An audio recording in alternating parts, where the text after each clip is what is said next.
EOBI की pension में इजाफा उसी रेशो से होना चाहिए जैसे सरकारी मुलाजिमिन की रेशो में होता है।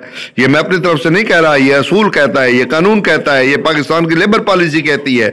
और क्या मैं आपसे सवाल करता हूं, दयानतदारी से बताइए, क्या जब से ईओबीआई का इदारा वजूद में आया इस पॉलिसी पर अमल दरामद हुआ है?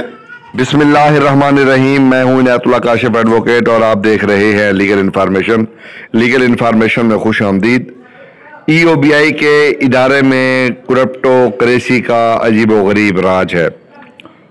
क्या क्या हो रहा है, क्या क्या किया जा रहा है, कौन कौन से मजालिम हो रहे हैं, भाई आज की वीडियो में हम इसको ज़रूर बयान करेंगे। और इसके साथ साथ आपके वजीर मिन्नत एक हुआ करते थे, वो क्या कर रहे हैं, उनको क्या किरदार अदा करना चाहिए, उनका क्या किरदार बनता है, वो कर क्या रहे हैं। सूबों के वजीर मेहनत होते थे, वो क्या कर रहे हैं। विफाक का वजीर मेहनत होता था, वो क्या कर रहा है। वजारत लेबर किसके आसरे पे छोड़ दी गई है। और फिर जो ईओबीआई का इदारा है, इसको ओवरसीज के अंदर रखा गया है, ये बेसिकली लेबर का इदारा है। इसको लेबर के हवाले किया जाए ताकि लेबर कवानीन के तहत जो पॉलिसियां बनती हैं वो बनाई जाए। अजीबो गरीब किस्म की भेड़ चाल है। बहरहाल तफसील में जाने से पहले आपसे एक रिक्वेस्ट है कि आप चैनल को सब्सक्राइब कर लें, बेल आइकॉन को प्रेस कर लें, वीडियो को शेयर कर दें। तो बढ़ते हैं आज के मौजू की जानिब। भाईजान, सबसे पहले तो क्रिप्टो करेंसी की बड़ी तादाद जो कि साबका अदवार की बाकियात है और जो चेयरमैन को कामयाब होता नहीं देख सकती, वो हराम की ख्वाह है, क्योंकि उनके मुंह को खून लगा हुआ है और वो चाहते हैं ये खून किसी तरीके से उनके मुंह को लगा रहे। और जो भी चेयरमैन साहब इस्लाहात करना चाहते हैं ईओबीआई के अंदर, वो इन इस्लाहात को नाकाम बनाना चाहते हैं। और यही वजह है कि ईओबीआई जो है वो अब मजीद तबाही का शिकार हो गया है। और labour rights commission Pakistan registered के जो चेयरमैन हैं मुनव्वर मलिक साहब, चेयरमैन ईओबीआई की तवज्जो इदारे में बैठी साबका अदवार की बाकियात की जानब कराते हुए उन्होंने कहा है कि चेयरमैन को ईओबीआई में सुधार लाने के लिए क्रिप्टो करेंसी के खिलाफ सख्त ऑपरेशन करना होगा, जिसकी इब्तदा वो हेड ऑफिस से शुरू करें। इदारे में आज भी लातादाद दयानतदार अफसरान मौजूद हैं जो न सिर्फ इदारे से मुखलिस हैं बल्कि उन्हें मौत भी हर वक्त याद रहती है। और जब तक हेड ऑफिस क्रिप्टो करेंसी से पाक नहीं होगा, चेयरमैन की तमाम पॉलिसियों में रोड़े अटकाए जा रहे हैं, अटकाए जाते रहेंगे। मुनव्वर मलिक ने कहा, जब भी किसी फेडरेशन या मजदूर रहनुमाओं ने तमाम हालात चेयरमैन के गोश गुजार करने के लिए चेयरमैन सेक्रेटरीट से वक्त मांगा, मगर हर बार उन्हें शर्मिंदगी का सामना करना पड़ा। शर्मिंदगी जो है उसका सामना ही किया है, जिसकी वजह से सिंध की बेशतर मजदूर तंजीमें दिल बर्दाश्त होकर खामोश हो गई हैं। अब चेयरमैन को जब तक ज़मीनी हक़ाइक़ के असल हालात का इल्म नहीं होगा, क्रिप्टो करेंसी किसी भी इदारे की असल सूरत चेयरमैन से दूर ही रहने देगी। उन्होंने कहा कि कमीशन चेयरमैन को ख़त लिख रहा है बशर्त के वो ख़त चेयरमैन को मौसूल हो जाए। कमीशन ने इदारे को करप्शन से पाक करने के लिए चंद तजावीज़ दी हैं कि अगर वो उन तजावीज़ को मानते हुए कुछ माह के लिए कमीशन से एग्रीमेंट कर लें तो उन्हें एक एक रीजन में रजिस्टर्ड गैर रजिस्टर्ड वर्कर्स के बारे में हक़ाइक़ पर मबनी रिपोर्ट पेश कर दी जाएगी। साथ ही तमाम रीजनों से पेंशनर्स की असल सूरत हाल भी सामने आ जाएगी। उन्होंने कहा कि कमीशन ये तमाम खिदमात मजदूरों से यकजहती के तौर पर करेगा। जो पेंशनर साल साल से पेंशन बुक लेने की उम्मीदें लिए इस जहान फ़ानी से कूच कर गए, उनके लवाहिकीन को पेंशन बुक दिलवाई जा सके। ये मिशन कमीशन अकेला ही पूरा नहीं करेगा। कमीशन से इलाहाक सैकड़ों ट्रेड यूनियन, फील्ड फेडरेशंस मजदूर काज के लिए अपनी खिदमात कमीशन को पेश करने के लिए तैयार हैं। तो एक तो ये बात हो गई। और दूसरी तरफ वजीर मिन्नत के हवाले से कहा गया है कि वजीर मिन्नत जो कि वजारत मिन्नत को बड़ी मिन्नत से चलाया करते थे, अब वो कहाँ चले गए हैं, किधर सो गए हैं। मजदूर पॉलिसियां कहाँ नाकाम हो गई हैं। रियासत मदीना के दावेदार जो है वो मजदूर पॉलिसियों के हवाले से क्या पॉलिसी बनाकर बैठे हुए हैं, उन्होंने क्या क्या इक़दाम सर अंजाम दिए हैं। तो इस हवाले से वजीर मिन्नत को चाहिए कि वो दहशतगर्दी के खात्मा से कबल अपने ही इदारों में बैठे हुए दहशतगर्दों का खात्मा करें, क्योंकि इदारों से दहशतगर्दी का खात्मा मुश्किल नहीं। होम डिपार्टमेंट से महकमा मिन्नत के इदारों में मौजूद तमाम दहशतगर्दों की तफसीलात बआसानी हासिल की जा सकती है। और ये दहशतगर्दों से मुराद ये वो वाले टेररिस्ट नहीं है, ये वो टेररिस्ट हैं जो इदारों को परवाह नहीं चढ़ने देते, इदारों की तबाही जो है वो करते हैं। और ये जनाब PWWF के चेयरमैन सैयद हिम्मत अली शाह ने वजीर मिन्नत की तवज्जो उनके अपने महकमा के इदारों में बैठे हुए जो खन्नास लोग हैं उनकी जानब तवज्जो कराते हुए कहा है कि वजीर मिन्नत कई बार मीडिया पर यह कह चुके हैं कि पार्टी सूबे से दहशतगर्दी का मुस्तकिल खात्मा करेगी।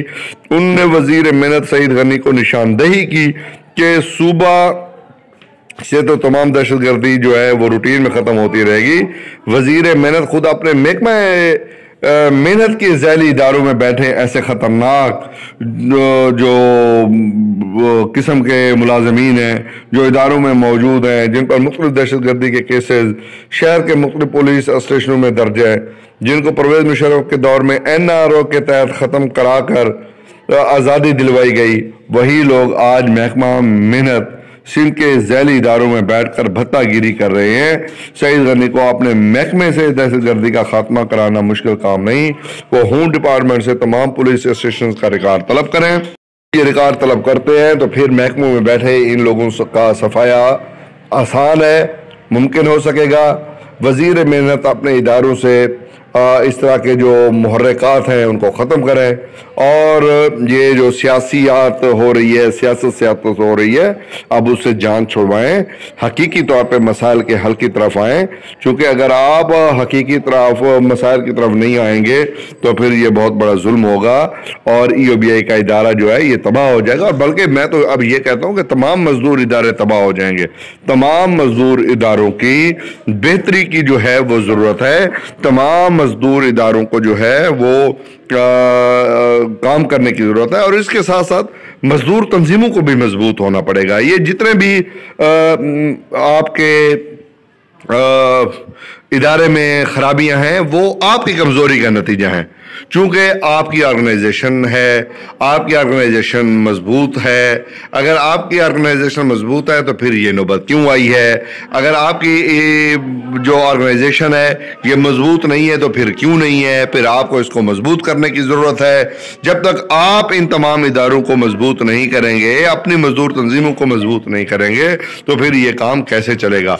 अब मैं आता हूँ अपने अगले मौजू की जानिब। जो EOBI का इदारा है ये मिन्नत का इदारा है, लेबर का इदारा है, इसको उठा के आपने डाल दिया है ओवरसीज़ पाकिस्तानी में। क्या जवाब बनता है ओवरसीज़ पाकिस्तानी में उसको रखने का? भाई उसको सीधा सीधा लेबर के डिपार्टमेंट के तहत लेके आए ताकि लेबर का डिपार्टमेंट अपनी पॉलिसी बनाए, चीज़ें करे और फिर उसके बराबरी जो ILO के कवानीन हैं उनका इतलाक़ हो, कोई कम अज़ कम कोई असूल व ज़वाबित तय हों। आपने उठा के उनको जो है ओवरसीज़ में डाल दिया। भाई यार खुदा के लिए कुछ तो रहम करें इदारों पे यार। कैसे आप इदारों को चला रहे हैं? कोई शर्म होती है, कोई हया होती है? आपने उनको ओवरसीज़ में डाल दिया हुआ है। जो जिस मकसद का इदारा है आप वजारत तालीम महकमा हेल्थ को दे दें, महकमा हेल्थ आप वजारत तालीम को दे दें। आपने यही काम किया हुआ है यार, ये कोई हद होती है यार। फौरी तौर पे मजदूर तंजीमों को चाहिए कि वो इस इदारे को लेबर में लेके आए और इसके लिए अब इक़दाम करने की ज़रूरत है। अगर ये इक़दाम नहीं किए गए तो फिर मजदूरों का कोई पुरसान हाल नहीं होगा। ओवरसीज़ का काम तो है ओवरसीज़ पाकिस्तानियों के लिए काम करना, उनके लिए इक़दाम करना। भला वो ज़ैली इदारे के लिए काम क्यों करेंगे? उनको क्या ज़रूरत पड़ी है कि वो ज़ैली इदारे के लिए काम करते फिरें? और वो एक ऐसा इदारा जो कि EOBI का इदारा है जिसमें 80 लाख लोगों को रजिस्टर होना चाहिए था, जिसमें सिर्फ 4 लाख लोगों को पेंशन मिल रही है। इस मुल्क की अक्सरियती आबादी जो है वो 80 मिलियन लोगों को इसमें रजिस्टर होना चाहिए था। जो असल लेबर है इस मुल्क की, उसको आप रजिस्टर नहीं कर रहे। फील्ड वर्क हो नहीं रहा, फील्ड के नुमाइंदे आपके जो है वो हरामखोर बने हुए हैं। फिर रिजल्ट कहां से निकले, कैसे निकले, किसने निकालना है ये रिजल्ट? भाईजान, इस पर तवज्जो की जरूरत है। आप तमाम ओहदेदारों से गुजारिश है कि खुदा के लिए इन इकदाम की तरफ आए जो असल इकदाम हैं। एपवा भी भरपूर जोर लगा रही है। एपवा, मुनव्वर मलिक साहब, ये लेबर कमीशन और ये पेपवा, ये सारे अगर इकट्ठे हो जाए एक फेडरेशन के तहत, एक फेडरेशन बना लें, तो ये तमाम तरह इकदाम इनके बड़ी तेजी के साथ बड़ी जल्दी जो है ये हल हो सकते हैं। 2020 1 जनवरी 2020 को पेंशन में इजाफा हुआ था और आपके ये बात इल्म में होनी चाहिए। अगर ये इदारा लेबर के कवानीन के तहत होता तो फिर पॉलिसी ये बनती कि जितनी सरकारी मुलाजिमीन की पेंशन बनती है उतनी ही पेंशन जो है इनकी बढ़नी चाहिए। कल आपने बोर्ड ऑफ डायरेक्टर का इजलास बुलाया और PIA के मुलाजिमीन की तादाद, उनकी पेंशन में 10% इजाफा कर दिया। क्यों? इसलिए कि वो तगड़े लोग हैं, वो अमीर तरीन लोग हैं और उनकी ऑर्गेनाइजेशन तगड़ी है, इसलिए आपने उनको जो है वो फौरी तौर पे वो किया। सरकारी मुलाजिमीन का आप कर देते हैं चूंकि वो तादाद में ज़्यादा हैं या मुतहिद हैं या उनकी तंजीमें काम करती हैं, इसलिए आप उनके नीचे लगे हुए हैं और आप उनका काम कर देते हैं। असूल क्या है, कानून क्या है, मैं आपको बताता हूँ। लेबर पॉलिसी की शिक नंबर 38(8) कुछ इस तरह है कि EOBI pension shall be enhanced with the enhancement of government servant pension at the same ratio. यानी सरकारी मुलाजमीन की जब भी पेंशन बढ़ाई जाएगी तो EOBI की पेंशन भी साथ बढ़ाई जाएगी और इसी रेशियो के साथ बढ़ाई जाएगी। अब मैं पूछता हूं कि पिछले गुज़श्ता कई सालों से सरकारी मुलाजिमीन की पेंशन कितने बार बढ़ी है, कितनी बढ़ी है, और उसी तरह जैसे सरकारी मुलाजिमीन की बढ़ी है, क्या वाकई EOBI की पेंशन उस तरह बढ़ाई गई है? अगर नहीं बढ़ाई गई तो फिर लेबर पॉलिसी कहाँ गई, उसकी 38(8) वाली शिक कहाँ गई? आखिर इस तमाम तर सूरत हाल का मैं पूछता हूँ जिम्मेदार कौन है? सबसे पहले EOBI की इंतजामिया, उससे पहले सियासतदान, उससे पहले हमारी अदालतें, जिनके सामने ये तमाम तर वाक़यात हैं। उनको ये 8,500 वाले बेचारे माजूर पेंशनर क्यों नजर नहीं आते? आखिर उनका कसूर क्या है? वो इसलिए कि उन्होंने अपनी सारी जिंदगियां जो है वो लगा दी हैं इस पर अपना सनत को उठाने के लिए, और आपने उनकी जिंदगियों को जो है वो जिद करके रख दिया है। अगर यही जुल्म होता रहा तो भाई फिर आप कभी तरक्की नहीं कर पाएंगे।